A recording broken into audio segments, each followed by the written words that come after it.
everybody has a completely different definition of magic, and so for what it's worth, I thought I would have my 2 cents. For me, magic is everything. It's just how the world works. So that includes everything in existence, from all of the physical objects that we see in the material world to all of the forces and non-physical aspects of the universe. When I use the word magic, I'm including things that are known to exist, as well as things that are, as of yet, unknown, and even things that are ineffable. Magic as a subject is the closest thing that we have, or that I have at the very least, for an attempt at a theory of everything, because it includes both the known and the unknown. Now, it seems to me that historically, at least in the recent past, people have used this word magic to refer to things that they just don't understand.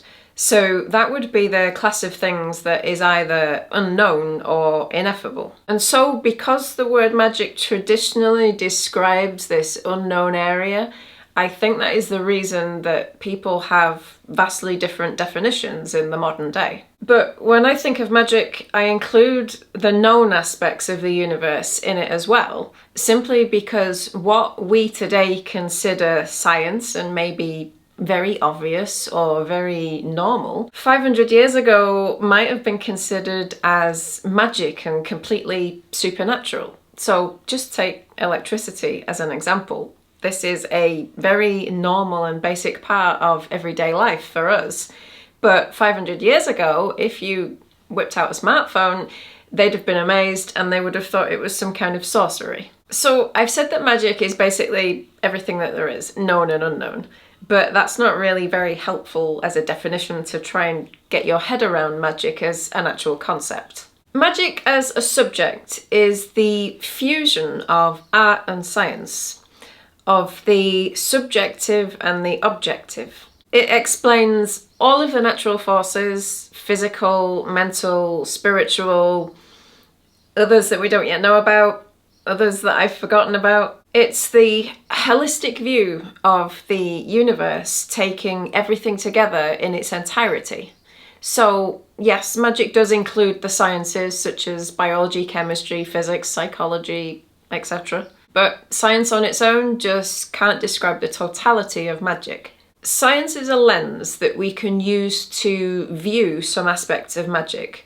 But in order to fully understand magic, you have to take it as a whole and you can't split it into its component parts. When we separate the subjects, so for example, when we view art as being distinct from science, then we lose sight of the magic, because the essence of the magic lies within the force that unites. Another way to think of magic is that it's a uniting, connecting force throughout the entire universe across all planes of existence. And because magic is this all-pervasive uniting force, it can then explain how we can move from an intention to a physical manifestation. One of the reasons I believe that science has such trouble in understanding magic or accepting it is because the link between psychology and physics has been severed. In separating these subjects, you literally cut out the magic. The magic is the connecting force between the two.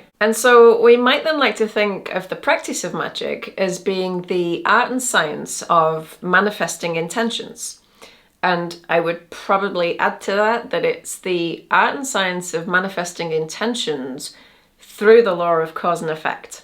Now, this concept obviously includes both the mundane and the supernatural. When I say mundane, what I mean is I can have the intention to have a cake. I can then make that cake manifest in front of me by using a series of logical steps, causes and effects. I can use physical, known, scientific processes in order to produce that cake. I didn't need to go anywhere mentally or invoke any supernatural forces. Everything happened here in the material world. The supernatural aspects are what I think would be typically viewed as magic. So this is the type of magic where you have an intention but there isn't a clear route through to your manifestation in the physical world.